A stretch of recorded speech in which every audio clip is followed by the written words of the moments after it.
It might be the most difficult and shortest highway problem in western Montana, but with traffic to and from Glacier National Park soaring in recent years, it's a complicated problem which desperately needs a solution to save lives.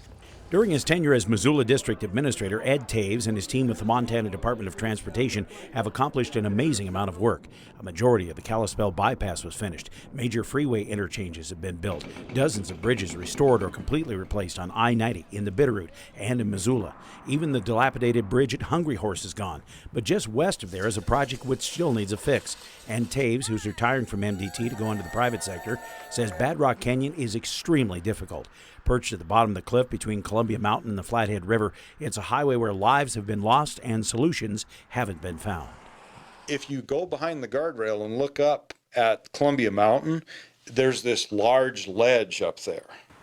And that's fractured shale on that entire face of Columbia Mountain. And so the geotechs have told me if that gets disturbed too much, you might block half the Flathead River. So definitely some concern there. The problem is essentially one of space. If you can't do a traditional cut on the mountain, how do you find room for the 4-lane straighter highway that's needed? We could do, say, a cantilevered structure throughout part of that canyon, but that makes the project cost $30 million. That's hard to justify for a rural section of highway for 1.5 miles.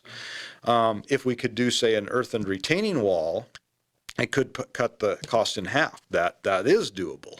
Additionally, Taves says there are wildlife crossings to consider, the boat launch on the river, and a gas main under the highway. I think of it in two ways. You have a social aspect and an engineering aspect. The social is, or cultural, is you have a couple of tribes, the Blackfeet and the CSKT, that have some interest in there, some historical interest. So that has to be acknowledged and respected.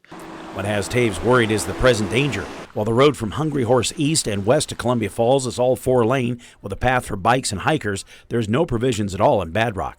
But he says at least US 2 on either side is finished. If we can figure out a way to navigate doing some work on the riverside and staying out of the rock areas, you have a fundable project at some point, and that's and that needs to happen, because as traffic increases more and more and more, and also bicycle and pedestrian traffic with the shared use path, that becomes more and more dangerous and more of a safety issue in the summertime, and that's something that we just need to avoid.